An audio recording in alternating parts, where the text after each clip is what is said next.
Assalamualaikum warahmatullahi wabarakatuh. Alhamdulillahi rabbil alamin. Wal aqibatu lil muttaqin wala udwana illa 'alal zalimin. Asyhadu an la ilaha illallah wahdahu la syarikalah. Al malikul haqqul mubin. Wa asyhadu anna Muhammadan abduhu wa rasuluh. Al mab'utsu lil alamin. Bapak, Ibu, saudara-saudari yang saya hormati, orang-orang yang berhak menerima zakat yang keenam adalah orang yang berhutang. Orang yang berhutang ini dibagi kepada 4 macam. Yang pertama, orang yang berhutang dan dia membayar hutang itu tujuannya adalah untuk menghindarkan fitnah.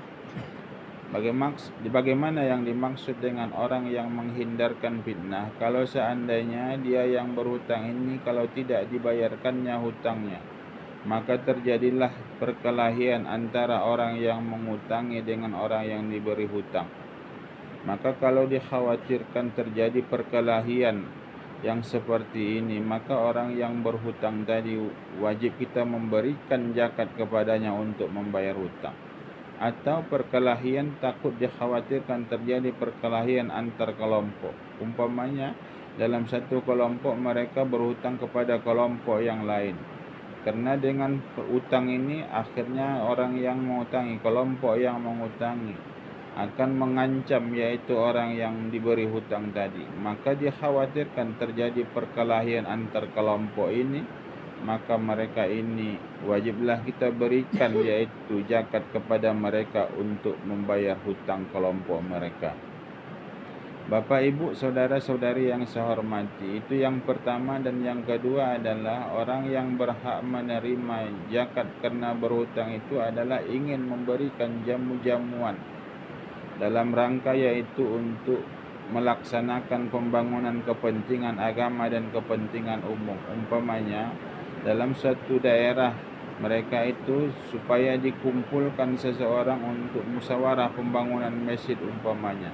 Dalam rangka musyawarah pembangunan masjid, lantas mereka menjamu orang yang kita panggil bermusyawarah tadi.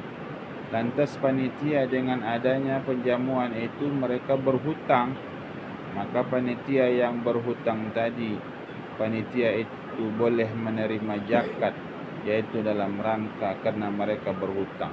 Atau mereka itu membangun kepentingan umum, umpamanya ada jalan-jalan yang rusak yang tidak mungkin dilihat, tidak nampak oleh pemerintah untuk perehapannya. Lantas mereka gotong royong dalam rangka untuk memperbaiki jalan-jalan yang rusak itu. Dalam rangka untuk melakukan gotong royong itu, maka mereka itu melakukan perkumpulan. Dengan adanya perkumpulan itu mereka memberikan jamuan yaitu umpamanya makan minum dalam rangka musyawarah untuk merehab jalan-jalan umum tadi.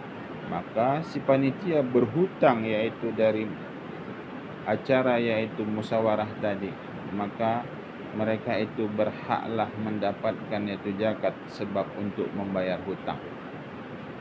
Dan yang berikutnya adalah orang yang dianggap berhutang itu adalah orang yang berhutang untuk kepentingan dirinya. Tapi dalam rangka kepentingan dirinya itu untuk kepentingan yaitu mubah. Ada kan kepentingan itu, ada kepentingan mubah, ada kepentingan maksiat. Yang dimaksud dengan kepentingan mubah, dia melakukan sesuatu boleh untuk dirinya. Umpamanya ada orang yang kadang berhutang untuk membeli pakaian dalam rangka untuk menjaga harkat dan martabat. Kalau dia tidak beli pakaian, maka mungkin ada orang yang mungkin menghinanya karena mungkin bajunya sudah koyak-koyak, mungkin pakaiannya sudah koyak-koyak. Lantas dia berhutang untuk beli baju baru. Maka kepentingan untuk kehormatan dirinya dia itu berhutang dalam rangka perbuatan yang mubah. Maka yang berhutang seperti ini juga boleh menerima zakat, yaitu dia berhak juga menerima zakat. Ada juga kepentingan itu adalah kepentingan maksiat. Dulu mungkin dia dalam rangka hidupnya itu ada berhutang, tapi hutang yang dia lakukan itu adalah dalam rangka berbuat maksiat. Tapi setelah itu dia bertaubat dalam rangka kalau dia tidak bayar hutangnya sewaktu dia bertaubat, maka mengancam dirinya, memberikan rasa was-was bagi dirinya. Walaupun tadi berhutangnya itu adalah rangka berbuat maksiat, tapi dengan syarat orang yang berhutang dalam rangka perbuatan maksiat tadi sudah bertaubat dia, maka dia juga berhak menerima zakat dalam rangka untuk membayar hutang. Bapak Ibu saudara-saudari yang saya hormati, yang terakhir yang keempat adalah dianggap seseorang itu berhutang dan wajib menerima zakat, yaitu dari orang yang memberi zakat, yaitu adalah orang yang menjamin hutang orang lain. Karena dia yang menjamin hutang orang lain, dia yang membayarkan hutang orang lain, tapi dia tidak mampu untuk membayar hutang yang dia jaminkan itu, maka lantas dia sampaikan kepada orang yang mengeluar zakat, aku punya hutang. Kemudian orang-orang yang ada di tempat itu lantas diberikan yaitu zakat kepadanya dalam rangka untuk menyelesaikan hutang yang dia jamin, maka itu juga boleh dan dia juga berhak untuk menerima zakat.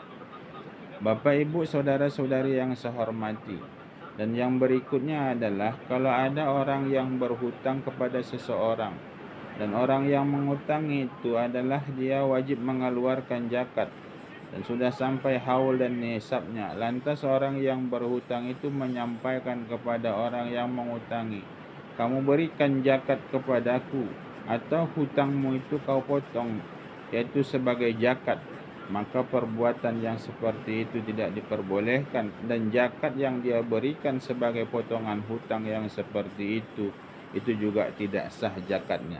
Tapi kalau seandainya ada orang yang berhutang, lantas orang yang berhutang itu adalah mempunyai yaitu hutang kepada orang yang kaya, lantas orang yang kaya tadi memberikan zakat kepada orang yang berhutang, orang yang kaya yang memberikan zakat kepada orang yang berhutang setelah dibayarkannya hutang zakatnya kepada orang yang berhutang, dan orang yang berhutang itu lantas dibayarkannya pula utangnya kepada orang yang berzakat.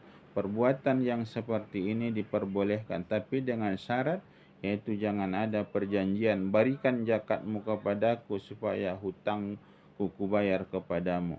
Tapi kalau tidak ada perjanjian, cuma karena si kaya adalah ingin mengeluarkan zakatnya kepada orang yang berhutang, tapi bukan tujuannya adalah zakat yang diberikan tadi itu untuk bayarkan hutang kepada dirinya, maka perbuatan yang seperti ini adalah diperbolehkan.